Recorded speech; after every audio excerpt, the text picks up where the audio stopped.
What's going on, y'all? It's your boy Breece, and you're now tuned into the hottest upcoming platform for all the entrepreneurs, creatives, business professionals, entertainers, and today athletes, because we're doing something different today. I got my boy from high school, Malik Fisher, in the building, Villanova's very own. And he's going to tell you just a little bit about the industry of, sports, and also just talk about his athletic career and whatnot. So, Malik, you can take it away. What's good, bro? What's good? Appreciate you for having me, bro. You know what I mean? It's been a minute since we linked up just in person, but definitely a long time coming, past due to make this happen. So, me and Fabrice, we known each other since I got in high school in 2014, which was your senior year, I think, right? Yeah, I was a freshman. And Fabrice, you was a senior. And since then, it's just especially where we went to school in the city and all that, just being African-American men at the school and everything at Xavier, is good to stay connected this long through, you know what I mean? So that's where a lot of the athletic career started, but some stuff before that too. Yeah, because I remember, the way we met was I was there for the summer. What was I doing? I think I was doing a summer class or something like that. One of them. No, I was doing the summer. I was doing the summer class. I remember.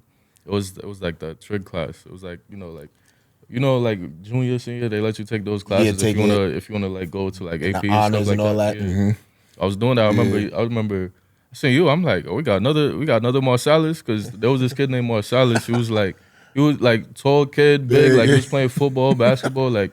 But I think he only stayed for like a semester or two. But that's really like my brother. You know? And he was my year too. Yeah. But I'm thinking you're like a transfer, because again, tall black kid came into the school, like, what's going on? You know what I mean? I was showing up for expert and all that, but nah, that's how it is. And a lot of people, we became friends right there. So a lot of people, and that's crazy that you say it like that, because like that's how it is. Like when somebody who's even just athletic in general, but then a black athletic person, you come to Xavier, it's like it's not even a surprise. It's just like you're different. They think you're Zion Williamson. Yeah. In that sense.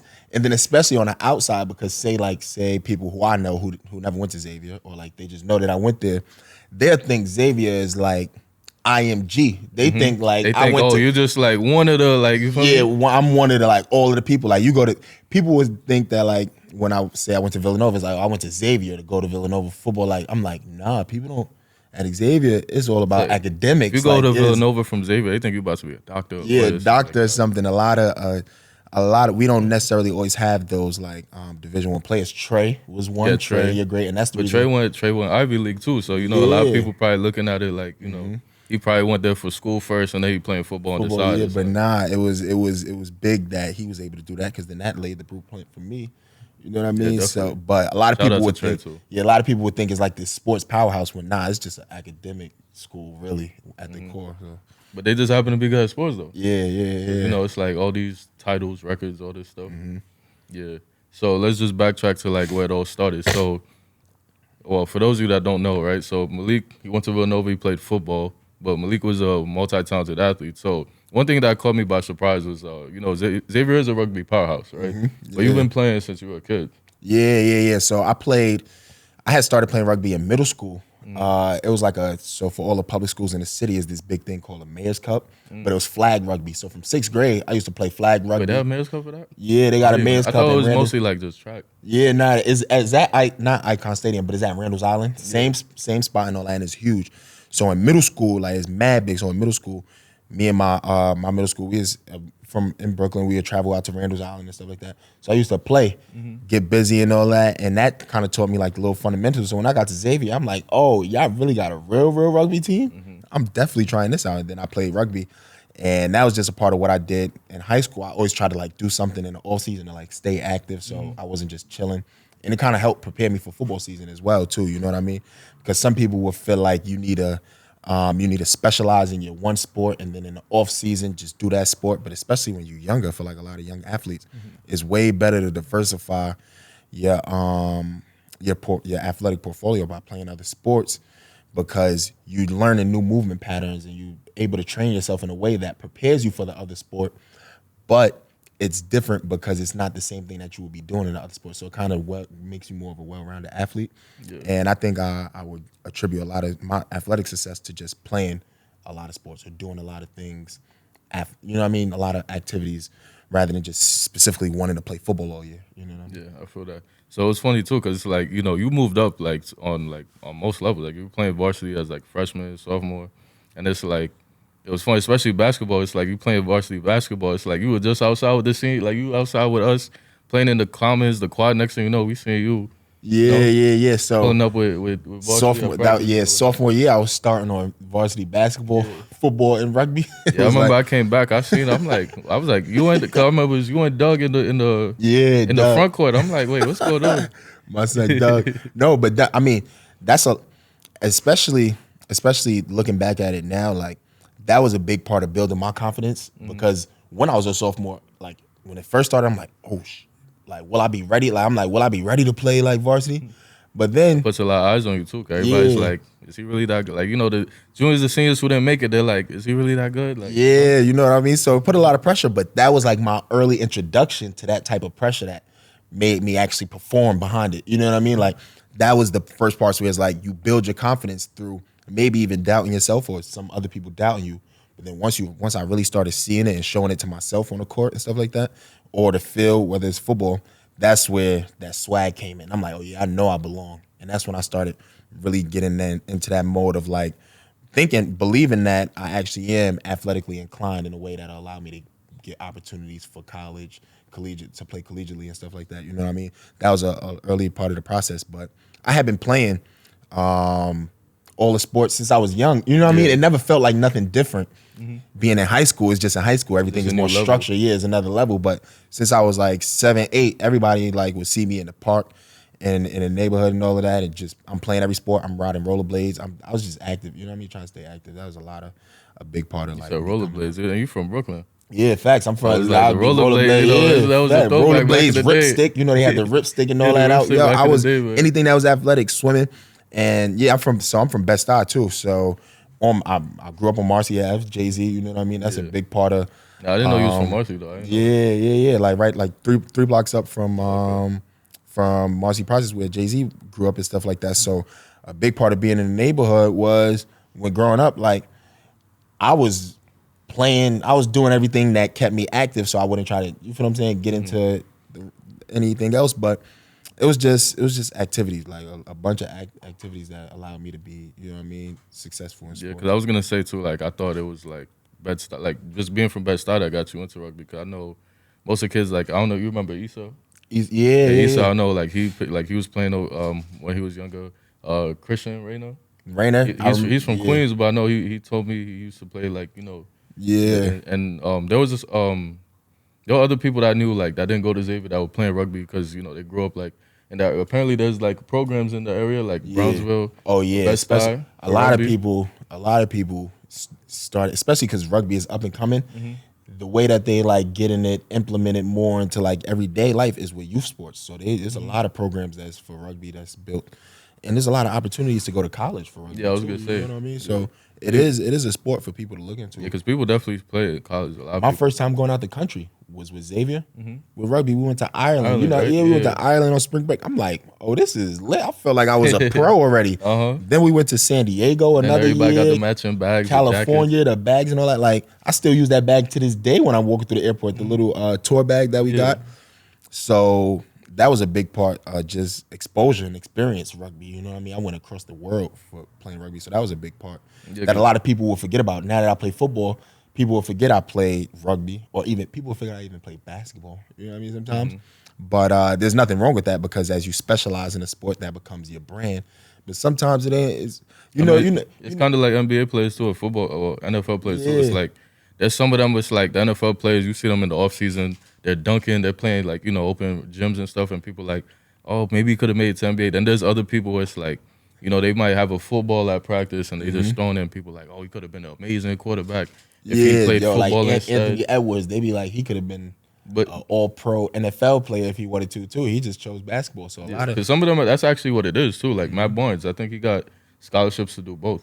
Yeah, and that's the thing. So a part of getting scholarships to do both is that, and a part of what I was saying earlier, playing different sports is LeBron too. You opening up more opportunities. You might be good at both sports, but it might be one sport that the college coaches start wanting you for. You know what I mean? Yeah. So definitely that's a message for people to going out there to just as a kid, especially if it's young athletes, just try to do as much as you can when it comes to playing around. Because now they don't even do a lot. The way they interact, they don't play around with each other in the park and stuff. They just playing on a game, which I play on the game with people. But like, I passed my development ages. You know what I mean? Like, they need those ages to develop athletically and physically through just interaction. I think that's a big thing. Just trying out a lot of sports. Don't specialize too early. Yeah, because for me, it's like I stopped playing video games when I was like 13, 14. And now I say stop, I don't mean like I don't play video games at all. I'm just saying like me personally having like a device that I'm playing every night. Like, I don't know, for whatever reason, 14 years old, it just clicked to me that I just thought, well, because it's able to partially, but well, mainly I'd say. But yeah, I just lost the interest for it. Well, I was just like, I don't even. But it's like when I'm at somebody's crib, you know, we playing 2K. Yeah, we playing 2K. Like, you know what I mean? Especially in school, you know, we was in school. That's all playing 2K for. Video games don't hit the same either, bro. Yeah, like, bro. Like, what, SmackDown versus Raw back in the day? SmackDown versus Raw, crazy. Those games used to go crazy. Even they had Tony Hawk games and all that back in the day. Like, it was mad. It was a lot of different games. A lot of stuff. Yeah, now they got GTA coming out, but I just heard GTA not coming out for like another 2 years. It's like they just dropped the trailer. GTA just been around forever. Yeah. And but even Pokemon used to be lit. Like, you know, bro, I'm seeing these little kids playing them on Switches. It's all 3D and stuff. It just it doesn't look the same for me. Nah, and so when it comes to stuff like that, say if it's like piquing your interest and stuff early on, like at those early ages, is so much that we was able to feed off of. But now it's like there's only a couple games. It's Fortnite, it's Call of Duty, and then it's whichever sports game you like. I fuck with FIFA though. Yeah, FIFA heavy. Well, FIFA's always a classic. Yeah, FIFA heavy. I fuck with FIFA heavy though. Yeah, so you emphasized youth, and I actually like that because, you know, especially these days, it's like people always talk about. Well, first of all, when it comes to athletic, people always like, yo, what are they feeding these kids? Because now you got sixth graders that's like 7 feet. But I was gonna say though, with these kids these days, it's like you said, a lot of them want to play video games, but then you got other ones that, you know, they want to drop all this stuff just to go like jump into the streets and whatnot, jump off the porch and whatnot. And it's like, you know, developing them from a young age and showing them like, yo, like this is possible. You could really do this. Or even if you don't like make it all the way to NBA, like, you know, there's so many things that you could do. Hence this episode right now, that you could do that, you know, making it to, you know, semi-pro or pro, whatever league, or, you know, even if you're just playing through college, at least having a free, you know, pass through school, degree and everything, could really change your life for the better. Yeah, no, like definitely. And a lot of that comes out of, like, in a funny way. I make this like little analogy to some people in a like funny way, or young kids, like, because a lot of times people do stuff and it's not like being hard is cool and nothing like that. But a lot of decisions that you make at an early age is like, because you're trying to find yourself, you're trying to be cool, and there's certain ways and certain places that you could identify with, you know what I mean? There's no problem, but everybody want to be cool. And then a lot of times, everybody's not like this, but everybody want to get the girls, get the bitches, you know what I mean? So this is what I say to them. I'll be like, when you 25, 26, whatever age it is as you grow up, right? And you meet shorty, whether it's at the club, at the restaurant, I swear to you, she won't care what you do. As long as you're doing something and she know you're doing good, then y'all gonna be good. So to break that down is to say, like, everything that you're doing, people think you have to do this to be seen a certain way. Like, you gotta be an athlete in the league. I'm telling you, even as somebody who's an athlete, there's a bunch of girls, they don't care that you're an athlete or care what you, or care, oh, you playing this. All right, what is it that we could talk about? You feel what I'm saying? What is it that we could get into? And a lot of that builds off of building yourself as a person rather than identifying with certain spaces that you in. You know what I mean? So even if it is that somebody may be hanging out with a group that's crazy, you can still have your mans that's in whatever group and doing what they're doing. You just don't have to fully identify yourself with the group as much as you just interacting with them on a different level. So a lot of times we get pulled into the groups that we in and fully identify ourselves with one space instead of like allowing ourselves to be the identifiable factor for others. You know what I mean? Yeah. So like with me, like I ain't like, it is Villanova, but I do so much stuff that is Xavier too. You know what I mean? My brand is I use my brand with Xavier as much as I use it with Villanova, as much as I use me just being Malik for all the other people. You know what I mean? Malik from Brooklyn. Like, yeah, from Brooklyn. It's different ways to interact with people than just jumping into a group just to feel down and fit in. You know what I mean? And that, as you growing up, that's like the struggle that everybody try to figure out. It's like how to fit in. And sometimes the wrong decision is made and people get themselves in positions they don't even end up needing to be in. You know what I mean? So just finding different places to identify yourself with and grow your network, building your network. You know what I mean? So Yeah, because the opportunities could come up from a lot. Because it's like, even because I was gonna say too, like when you talk about rugby's coming up and becoming something big in college, it's like even did you know I was playing in college? Yeah, I remember you. know I was, Yeah, right? I remember you. So it's played like up even at for me, Scranton. it's You was at just Scranton, right? yeah. So it's like for me, it's like I did make a lot of friends, but I also made a lot of connections. It's like one friend tapped me in with this person tapped me in with that person, just from like the smallest things, rugby included. Like just me, working in the PR office, like made connections there. Me working in the admissions office, made connections there. You see what I'm saying? Like everything that people find so like like they minimize in terms of the significance could really do a lot for you in terms of networking, building connections, finding opportunities, and all of that. Yeah. So just to backtrack a little bit. So going from high school, right? You went on to college, right? So when you reached Villanova, what was that experience like? When I reached Villanova, the experience it was like when you touch down, it's like I'm in college. You know what I mean? It's like yo, I'm in college. So you get there and it's like everything is fun early on. You know what I mean? You just try to have the most fun as you can. But then, as anybody experiencing college, by the end of the year two, like sophomore year, it's like you done partied at every party that you could go to. And you done seen everybody. You starting to see the same people. And if there's any new faces, they honestly probably Most likely try to come around you, if anything. yeah, you know what I mean. So my experience at Villanova, it was definitely fun, especially growing and becoming a captain towards the end of my career and my senior year and stuff like that. So proving myself, and I had to play early. When I showed up early on, I had to gain like 20 pounds because some injuries happened. It was like, yo, Malik, you're gonna have to play. Yeah, because it's one thing that you grew, but you also got bigger. I was like, Yeah. I remember it's like you were like kind of skinny, but like you weren't like frail skinny, if that makes sense. Yeah, like, I was like, but it's like now I look at 215, you, but it I'm was- like, yo, this guy got. That's like one of mad the built. biggest gains because my height was always I was always probably around the same height. Yeah, I but feel like I'm you bigger. probably grew like an inch because when I seen you Yeah. in Williamsburg last time, I was like, yo, you got taller. Because I remember I feel like we were always the same height, and I was like, you taller than me, so I'm just Yeah. So when I showing up to Villanova, it was like growing. Like I really had to like grow, and put in some work. But it was fun out there, especially being around Philly. That was one of the biggest parts oh because hell yeah. whenever you go to school, Villanova is a great school, but like it's a PWI. You know what I mean? Is predominantly white. Is a lot of white people around, and the biggest portion of the black community are really the athletes. So it's hard to interact at a larger scale across the school constantly. You know what I mean? Because you're not seeing as many people like you. But we was able to go down to Philly a lot, and I had a lot of teammates from Philly.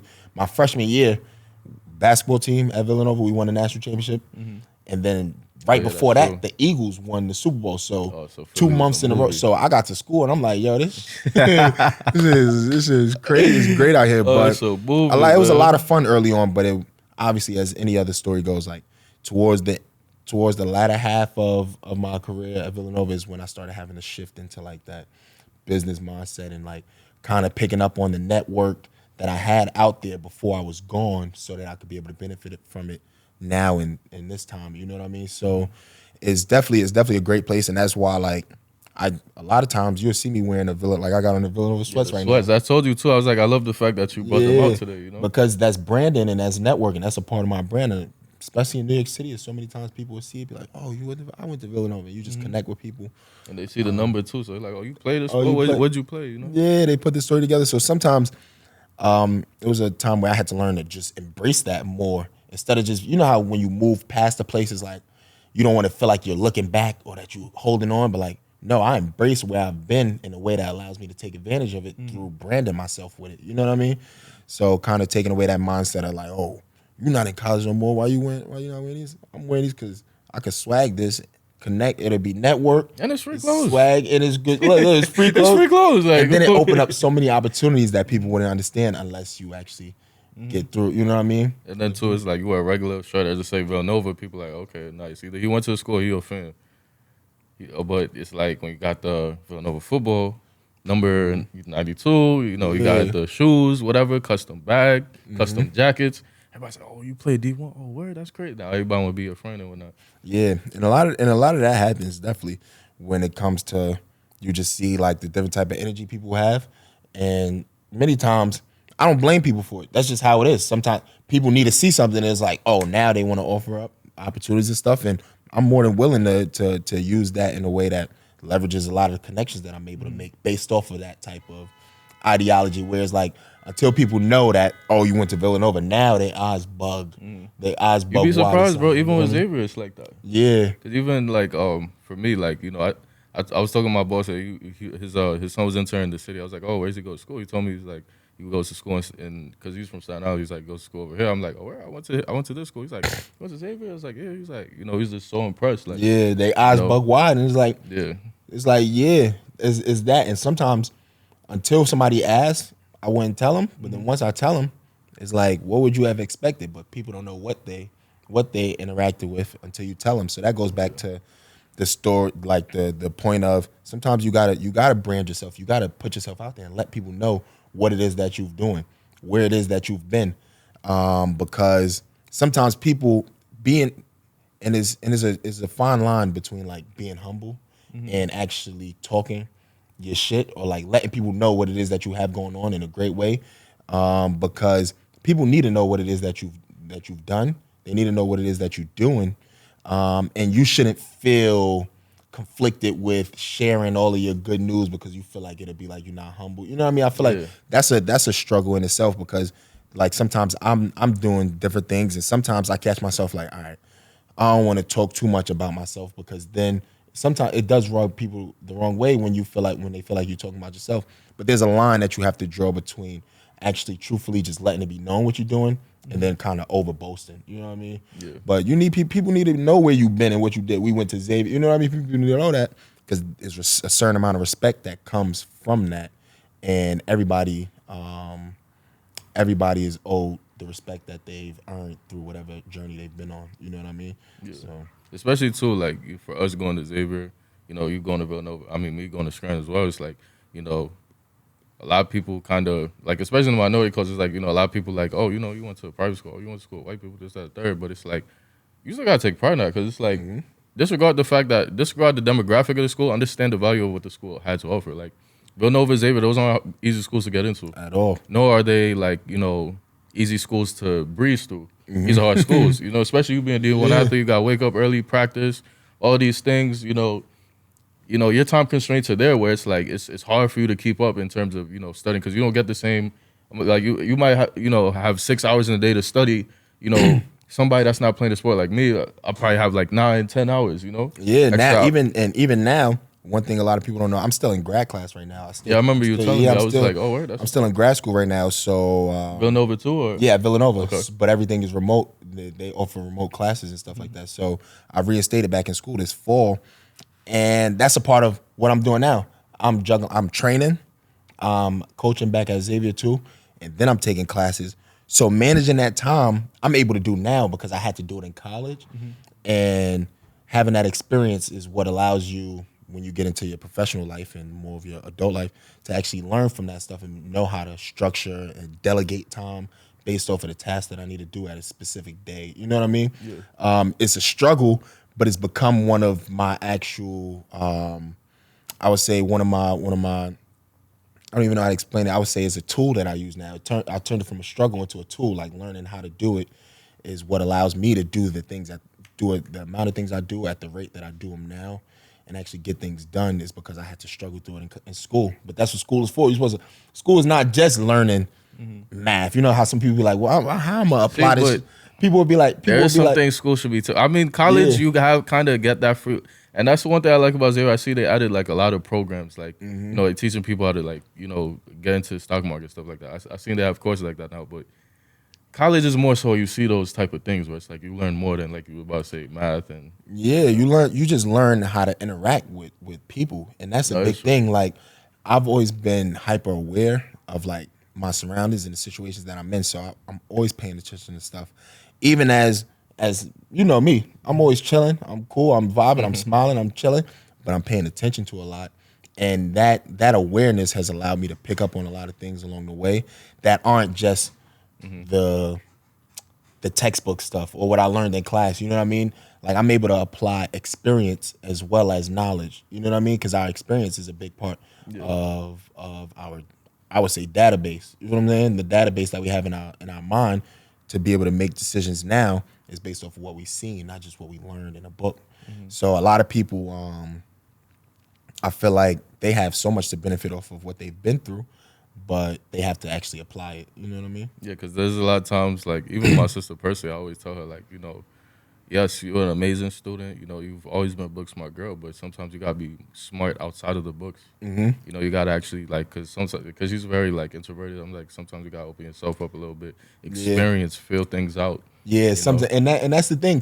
The people who are smart like that, like academically inclined, sometimes they do become introverted because they know so much. When they dealing with regular people, it's like they can't. It's like y'all don't even understand y'all don't even know what I know. You know what I mean? In her head, it's probably like sometimes she clings more to the academics, but in order to benefit off of the academic knowledge that she has, you got to interact with people.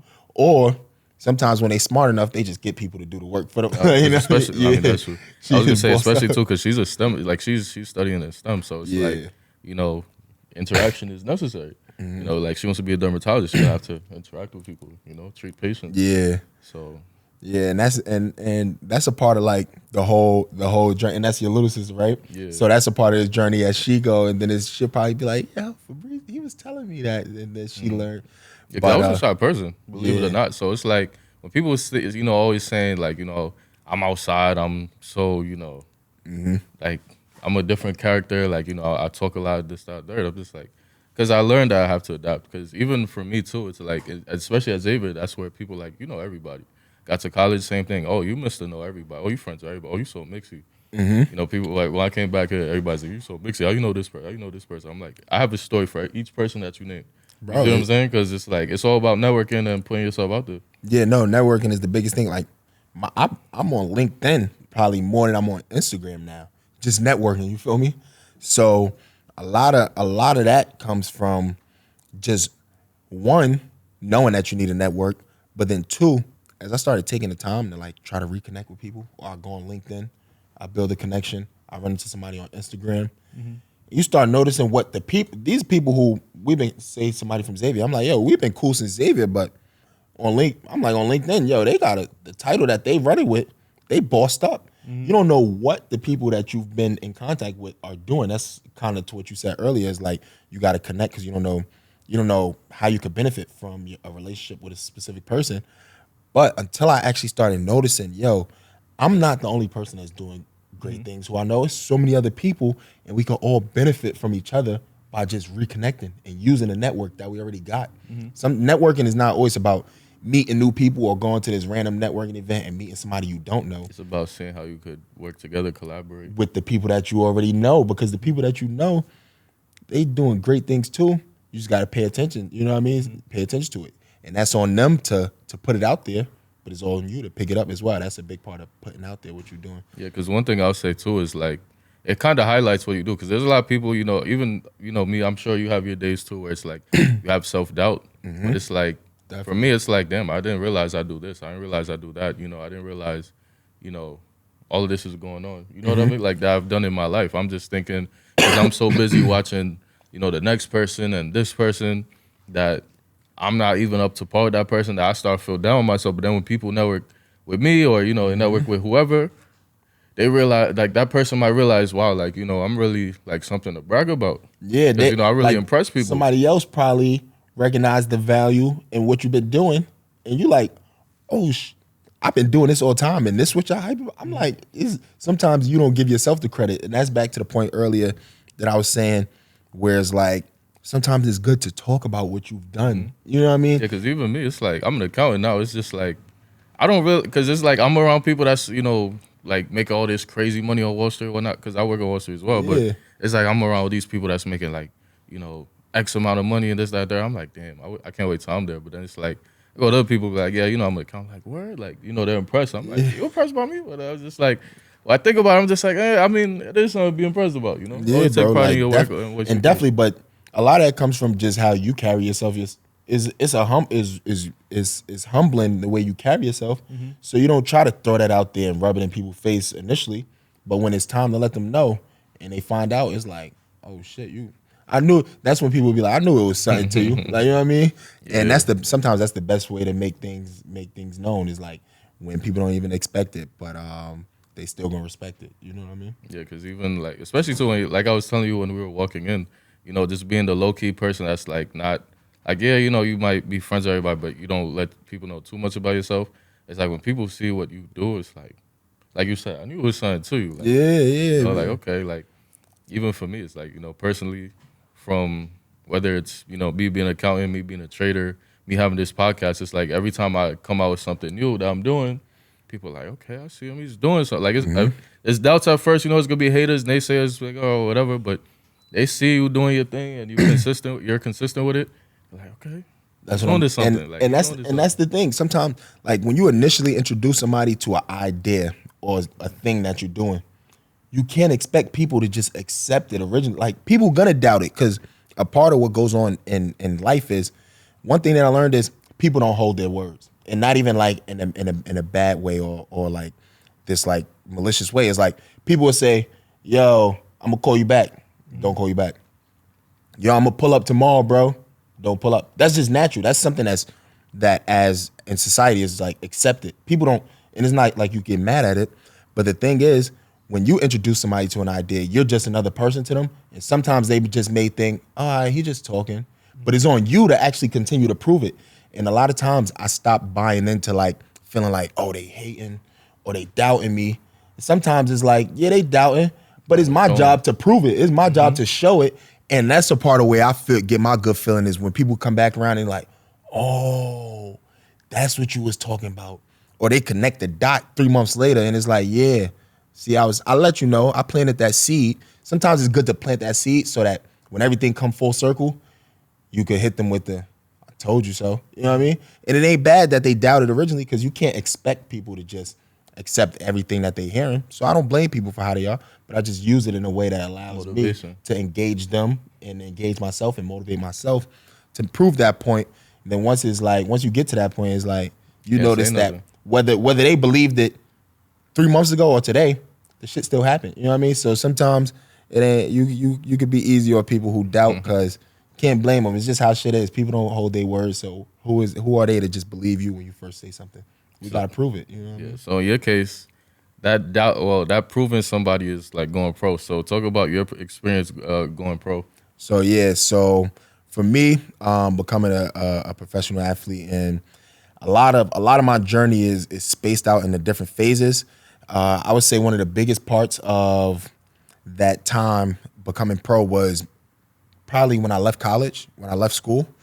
And the reason why is because I got surgeries right after I left. And when I got surgeries, it was probably a couple months before I went to rookie minicamp with the Saints in New Orleans. And I got surgery probably 6 months before that. And when I went to rookie minicamps with the Saints, I messed up. I got surgery on this shoulder prior to the rookie minicamp. And then right after the minicamp, because I had dislocated my shoulder in minicamp, and when I got basically cut and sent home, I got another surgery. And at that point was when I had to question whether I wanted to continue playing or not. And a big part of that was just I felt like it was so much that I had left out there. It was so much better that I could got. So much I left unworked on. Like just at a skill level, it was like I know I could be a better player.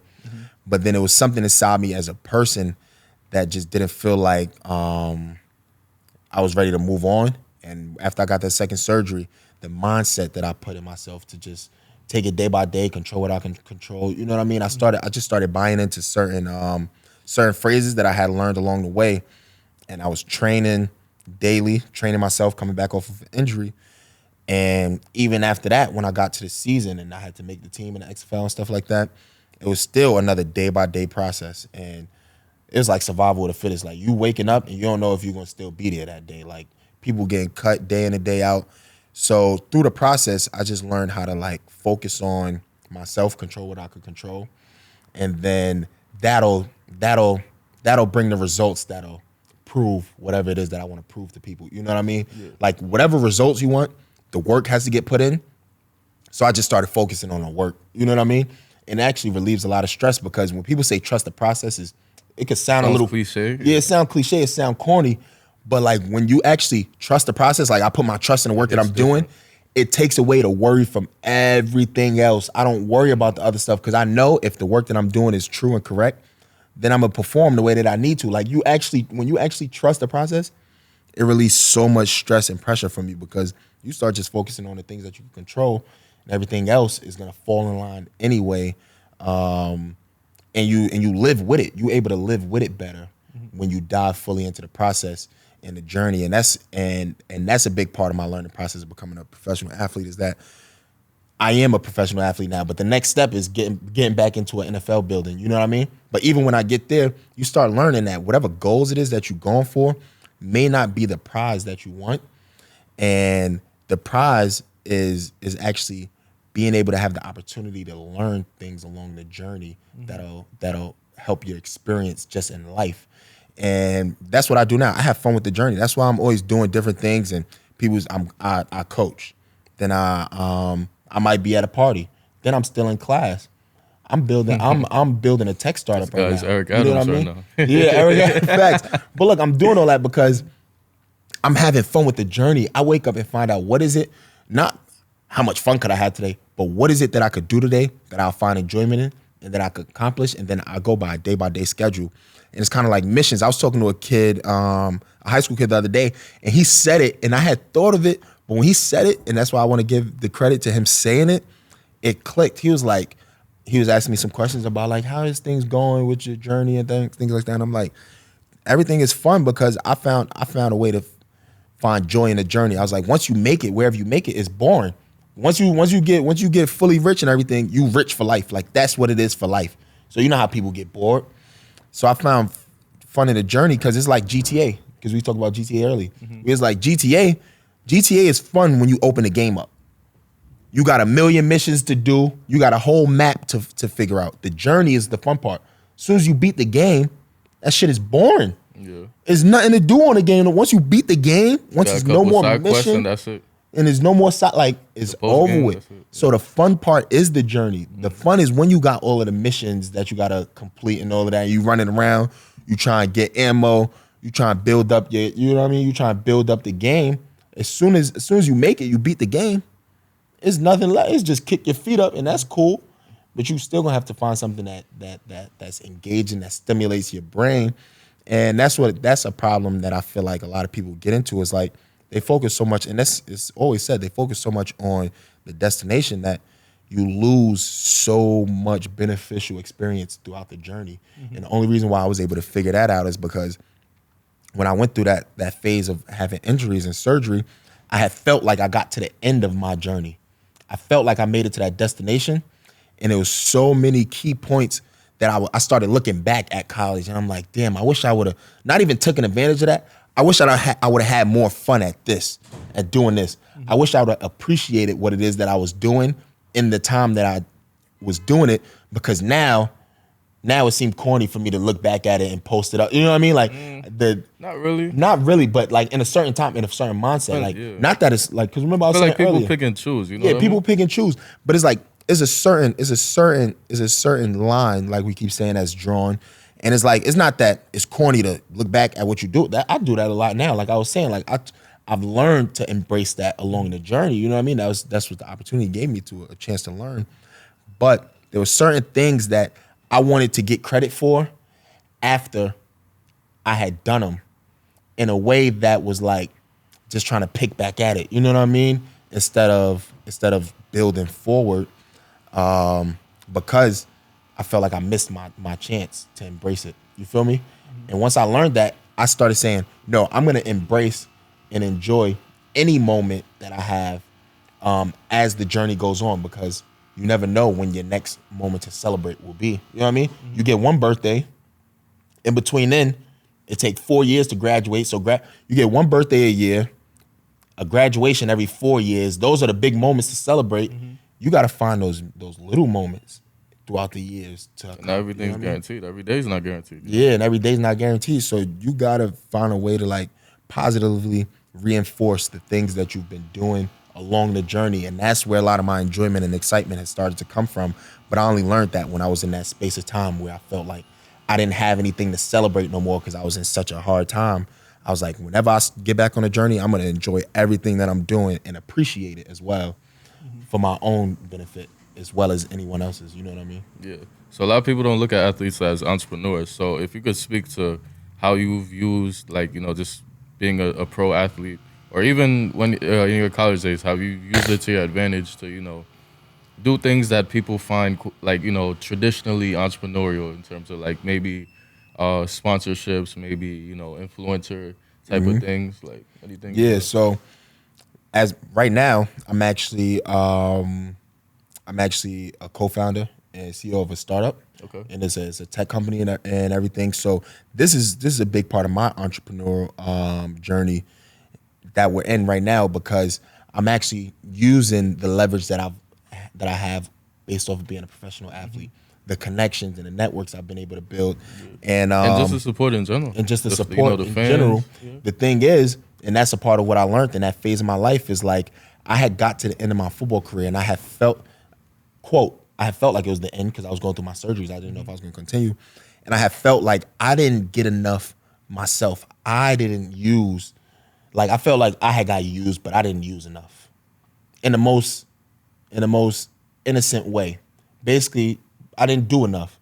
I didn't leave with enough that if I wanted to walk away from the game, I would be like good right now. And that's why I actually continued to go play, because I was like, it was more out there that I could get. And now, being on the other side where I'm back and playing, at the other side studios, right? yeah, the other side, that's crazy, right? When I'm back and playing, I've actually learned, it's like a skill.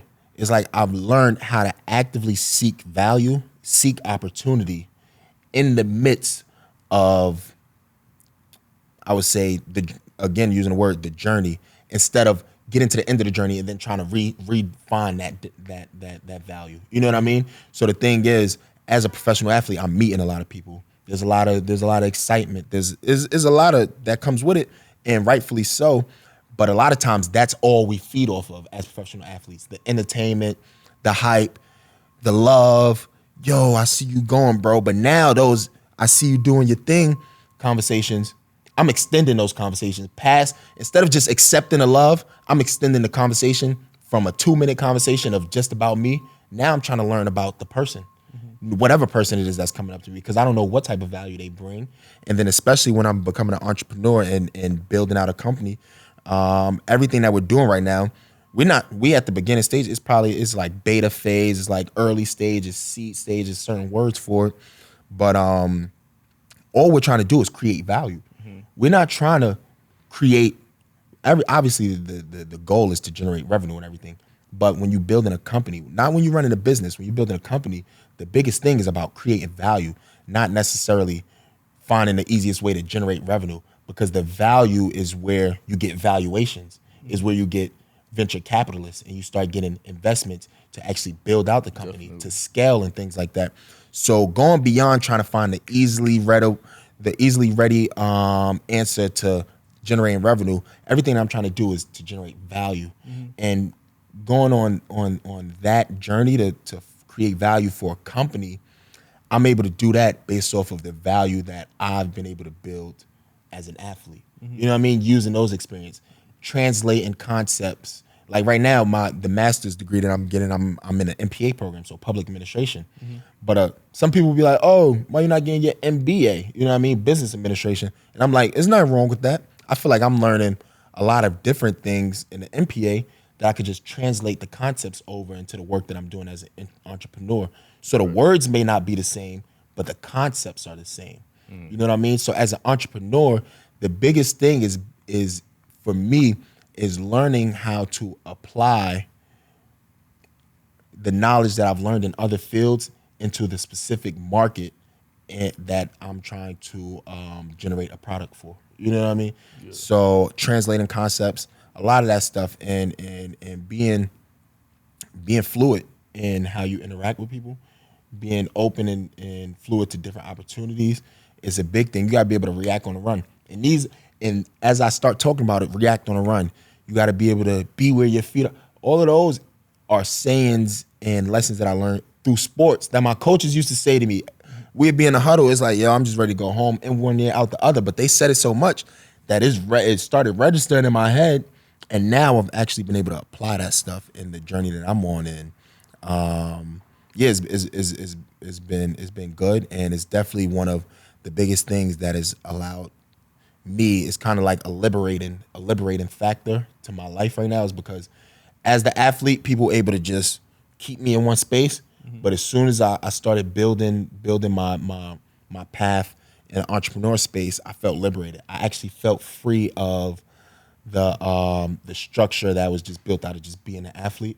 I actually I'm starting to create my own lane in entrepreneurship, and it's liberating. It feels free, and it ain't even take off to where it needs to go yet, but it already feels that way now because it's just a big part of something that I'm doing for myself and with my brother. He's my other co-founder. He's the coder, and he does everything when it comes to tech, and there's so much stuff that I don't understand how he does it. You know what I mean? That we work together. So I'm running everything with me is executive side, the connections,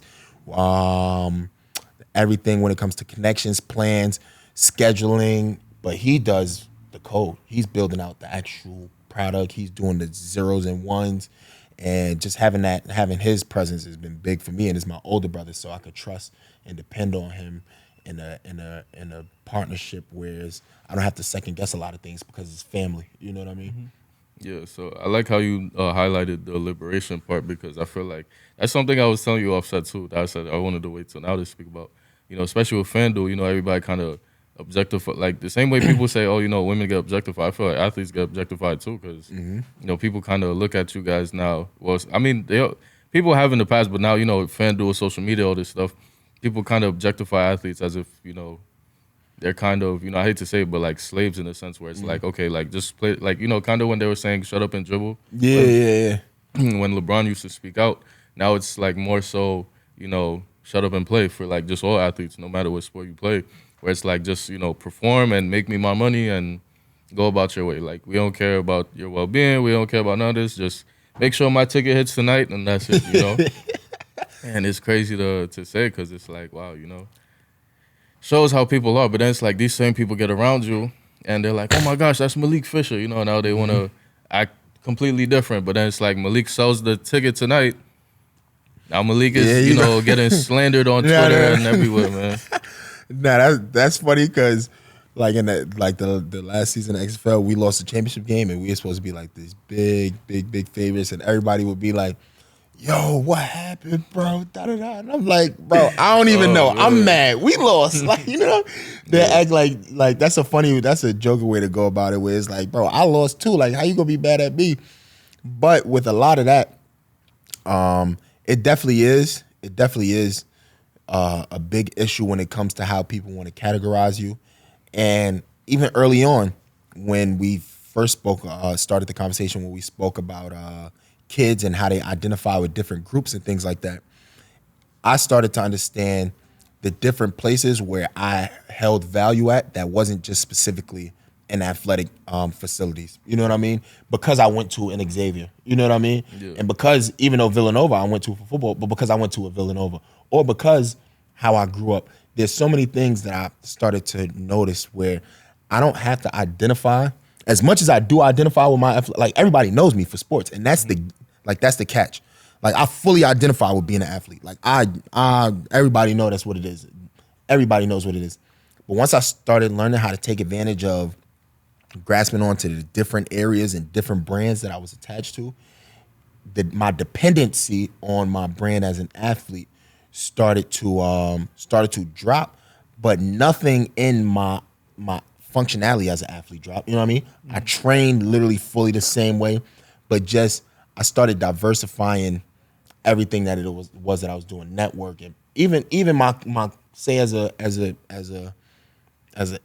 I'm not even a creator, but yeah, like I started identifying my content, what I showed people.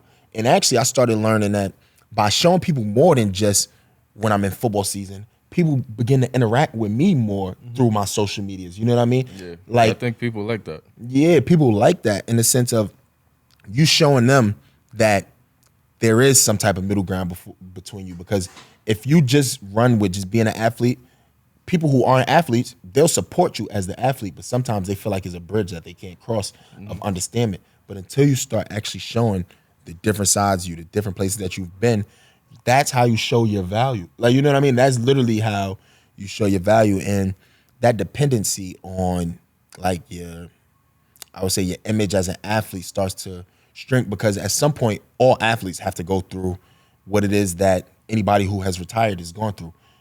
It's a struggle when you retire and you start to have to face the different sides of your life that you haven't had to, because you've been able to depend on athletics for so long. You know what I mean? And unless you start that process while you're playing, and the crazy thing is, I was along that process while I was playing, but I wasn't hit with the reality until I left college and I was dealing with my injuries. And now I was just back in New York. And the thing is, my conversations would be how sports. And when I was like, oh, I'm not playing no more anymore, those conversations switched and flipped. And when I had nothing else to talk about, that question, that whether you were an athlete or just a student in general, everybody that's in this building had to go through it. What's next? When I started hearing those what's next questions, and I actually didn't have an answer besides sports, is when that reality struck to me, like, nah, you gotta get on your shit with something else. Like, you know what I mean? You gotta start building something else. And the reason why originally was because I just wanted to be able to, I didn't even care about doing anything else. I just wanted to be able to answer that question better. Like, that was just the most uncomfortable question. That's so like standing there with what's next and I didn't have anything to answer, it was like, damn, son, what the fuck am I doing? And in order to like prepare myself for conversation, I started planning out, all right, this is what I'm gonna say because this is what I think sounds good. Yeah. But along that process of like trying to find creative things to just make it sound good is what led me along the journey of stumbling into the actual things that I've been able to do now. You know what I mean? Like, those questions put pressure on me that actually pushed me into the direction that I needed to be in. So instead of taking those questions and being like, yo, everybody worry about what I'm doing, why y'all worry about me, worry about yourself, it's a little bit of that in there. Like, yo, stop worrying about, like, it do get to a point where, yo, stop asking me that question. I was telling you that earlier. It get to a point, but also you could take that and drive it into you actually figuring out what's next. And that's what it allowed me to do. But it was very uncomfortable in that state when I started having to figure out what is it that I'm doing that's not sports anymore. You know what I mean?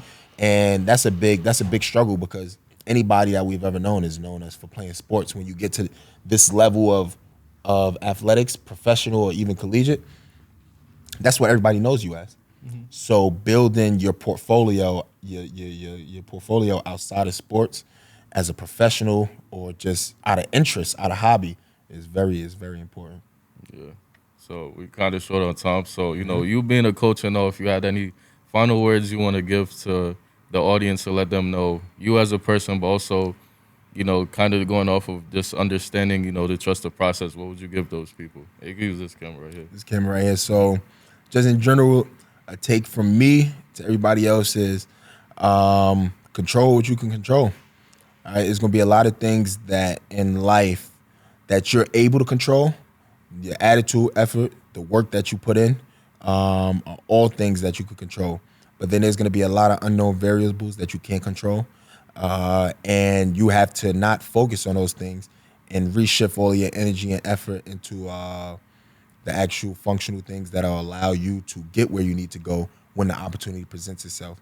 So just being prepared and staying prepared for whatever opportunity it is that's to come is one of the biggest things that you could do.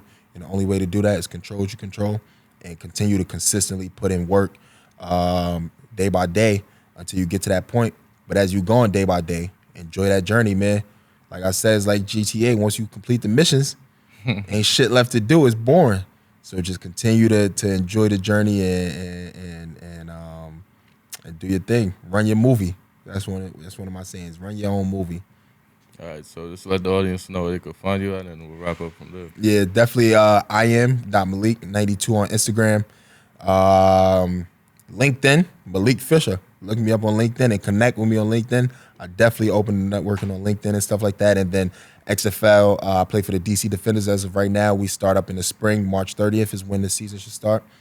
ESPN, FS1, Fox Sports, and everything is where it'll be locally listed and stuff like that. So y'all can catch for some of the viewers, you could be in the NFL by the time they see this episode. Yeah, by the time they see this. No, facts. You never know where I'm There's gonna end up people that being come at. watch it you like 10 might years from catch now, me you on a know? TED Talk, depending on how this tech shit go. You feel me? So just in general, those are the places where to catch me. But like I said, as I enjoy this journey, you never know where I'll end up at, because I'm just trying to find the next big thing for tomorrow, and nobody knows what it is because we stuck in the day. So Might be the next Master P over here.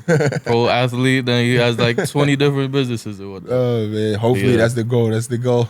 Yeah, Malik, it's Good looking, bro. It's definitely Thank you for a having pleasure, me. man. I was like, yo, it's my little big bro, but I can't even say that because it's like, you know, it's such Nah, a just a- contradiction. nah, but but I that's what I'm always see saying. you like a real brother to me, you know? Yeah, nah, Like, and that's how it is. Disregarding the Xavier. age and everything, Yeah, you know? bro. Like, I always seen him like, you know, he's like with me. Yeah, You know, bro. like, No, I never like, know little bro, big bro. Nah, none of that. You know? and that's the type of respect that's given when you got a relationship that we got based off of years and years. It's Hell yeah. over 10 years, bro. So definitely, I appreciate you having me up here, bro. This Yes, sir. was fun. It was fun. So you guys know, as always, show love to all our guests, show love to us if you're new. And you know what to do. As always, you know, subscribe to our channel for more episodes like these. And if you know any athletes that you'd like to introduce to the platform, definitely, you know, shout them out, show them this episode, tag them, you know, DM us with their profile. We'll check them out. So, yeah, just like that. I'm Breece, Malik. Malik. We out.